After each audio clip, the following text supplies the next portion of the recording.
My father is a strong, sturdy man, someone who's seen and experienced far more than most throughout his long life. That night, he came home from work just after 2 in the morning. When he stepped through the door, I barely recognized him. His hands, pale, trembling slightly, struggled to untie his shoes. His face was drained of all color, and in his eyes there was fear, not just concern, not exhaustion, fear. I wouldn't have been surprised to see him like that 7 years ago, back when he had just started that strange job. He works at a crematorium, and over time, he became numb to sorrow, the tears of families, the silence of loss, the routine of death. In the early days, he'd come home broken. He'd pour himself a shot of whiskey and talk about the children he cremated, about the grieving families and the hollow stares, the silence, the eyes that had no more tears left to give. He carried their grief as if it were his own.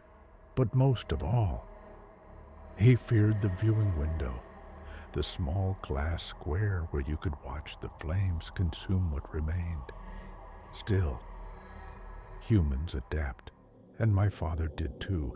Cremation became a job, a process. Button here, temperature there, just another shift.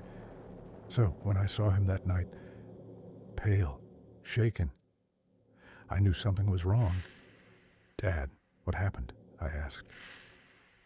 He looked at me for a moment, then walked into the kitchen in silence. "Everything's fine," he muttered, but it wasn't. He opened the fridge, pulled out a bottle of whiskey, and poured himself a full glass. No hesitation, just gone. He rarely drank after work anymore. That alone told me enough. A few moments later, Mom appeared in the doorway, still half asleep. "You're home late," she said softly. He opened his mouth to reply, but no words came. His eyes were darting, his hands fidgeting. He looked cornered. "Something happened," she said. "I can see it all over you." That's when he began to speak. Earlier that day, a woman had come in. She'd scheduled everything in advance. Her daughter, young, beautiful, had passed away suddenly. A tragedy. But the mother, she was strange, too eager, always pushing, always rushing. She kept asking how fast the cremation could happen. He tried to explain. He was just the technician. He didn't make the rules. Still, she insisted, even offered him money. He declined. Twice. The third time, she stared at him. Not with grief, not with desperation, with rage, cold, focused, as if he'd taken something from her. Then she left, slammed the door so hard the ceiling lamp shook. Later that evening, the coffin arrived. Rough wood, nailed shut, no finishing, no care, and the smell, a sickly, sweet rot, even though the death certificate said she had passed just yesterday. He and his co-worker, Mike, pried the lid open. It was her, but the body was already decomposing. "That's not normal," Mike whispered. Still, everything was official. Paperwork signed. Orders given. They loaded the coffin into the furnace. Dad stepped outside for a smoke. Mike stayed behind. Moments later, Mike burst out the door, pale and shaking. "I heard something," he said, "from inside the furnace." Dad rushed back in. He looked through the viewing window, and there it was. A face, charred black, skin melted, eyes gone, no mouth, no nose, just a warped, bloated head staring through the flames. He grabbed his phone, took a photo. When he showed it to Mom, she screamed. Then came the pounding. Something inside was trying to get out. They tried to restart the furnace, but then the sound. A roar, not from the machine, but from inside.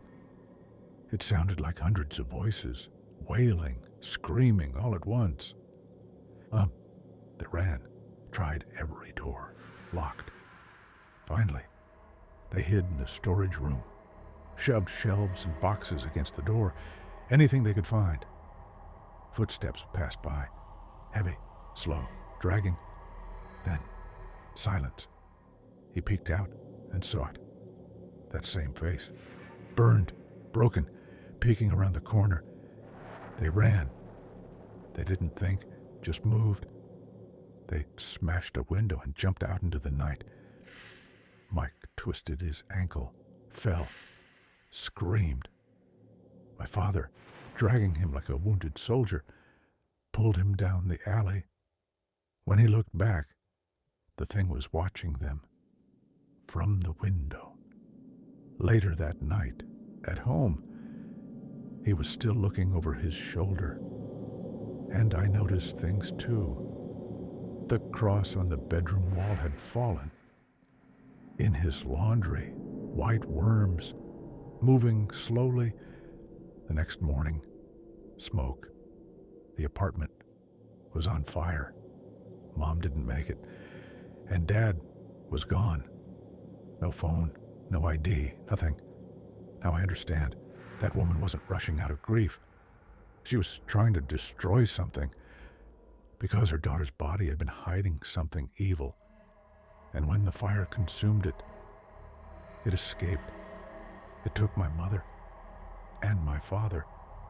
And maybe, just maybe, it's still here, wearing his face, waiting, watching.